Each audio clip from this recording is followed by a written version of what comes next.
Well, let's stick with the Xfinity Series here, and let's roll into our first open segment of the night. We're going to do a couple of these because we only have the Texas races to recap here. We got some news regarding the television coverage. The CW is going to be coming in a little bit earlier than we were expecting. NBC has transferred their last 8 Xfinity races this year over to the CW, but it's going to be kind of a hybrid of the two networks working together. As we understand it, the booth will be Rick Allen, Jeff Burton, Steve Letarte, like is commonplace for NASCAR and NBC, and you'll still see NBC's production crew behind these broadcasts, but it's going to allow the CW to sort of get their feet wet, so to speak, before they go in full time in 2025. So, Brandon, what's your reaction to this news? Maybe kind of a throwback to NBC and TNT's partnership about 20 years ago during their first stint in NASCAR.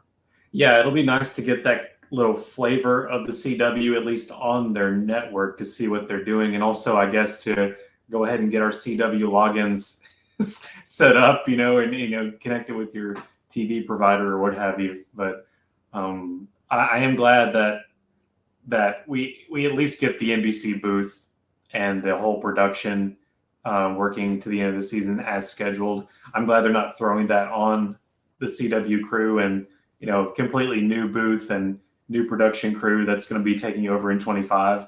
And I'd like to know the reasoning behind why they had to come in after everything was set up and go, actually, last 8 races we need to put it on CW. But I imagine, but that curiosity aside, I imagine it'll feel a lot like NASCAR on USA, because it's basically seamless, the difference between NASCAR and NBC and NASCAR and USA. Sometimes, I mean, the only difference really is just what's there on the ticker and what Rick Allen says. It's NASCAR on USA or NASCAR on NBC. It's the same thing. They just change who they're talking to, and I think that's what we're going to see here in the last 8 races. But I think you also talked about times being moved back as well. Yeah, they tweaked the start times a little bit. I got to confess, I didn't have the schedule memorized, but I did hear that was another talking point, that the start times were tweaked, which I guess makes sense, for a network and a deal that's kind of coming together here at the last minute. But I think that, again, to your point, Brandon, it's a good deal for the Xfinity Series going forward because, again, people might not realize this, but the CW technically network television, and I think after the Big Four, perhaps it's the 5th largest network TV station in the country. So, again, it's not something that might be at the top of fans' minds in terms of a channel that they usually tune into, but most people who have access to television should be able to find it one way or another and be able to watch Xfinity races next year and the race to get into the playoffs. And then, of course, all 7 playoff races being on the CW as well. But I want to ask your thoughts on this because I've heard a couple of people float this theory out here. We believe we're getting Lee Diffie back in NASCAR for some broadcasts later this year. It seemed like Rick Allen was kind of transitioning out of the NBC booth, and he's going to be calling these CW races. Do you think he might be the one that they've selected for their Xfinity broadcast in 2025? Would that theory make sense to you? That would be really interesting because I remember Lee Diffie with the Watkins Glen Cup race. I'm not sure. My memory is foggy of what else he did, but I remember Watkins Glen being very memorable with Lee Diffie on the call. And of course, with being a road course and so many turns, it's a little more down his alley, I guess. Although he's such a seasoned guy, he can do all sorts of things, motocross, so all the Olympic sports that he helps cover there with NBC. But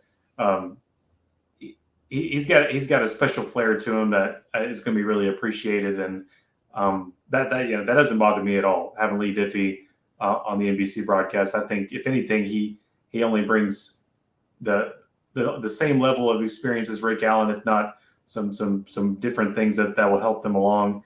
But Rick Allen going to the CW, that'd be interesting if he's trying to, either they're forcing him to phase out to go there, or he is trying to phase out and go to the CW. That's a mixed bag of possibilities there. Yeah, so it was because Rick Allen was in London doing the track and field world championships that Lee Diffie stepped in for Watkins Glen in Michigan. If you remember, Kyle Larson taking the lead on that restart from Truex and Eric Jones, who were Furniture Row teammates at the time. Those were the 2 Cup races that he did in 2017. So he also did the Hot Pass coverage every year from I think 2015 to 2019 on NBCSN.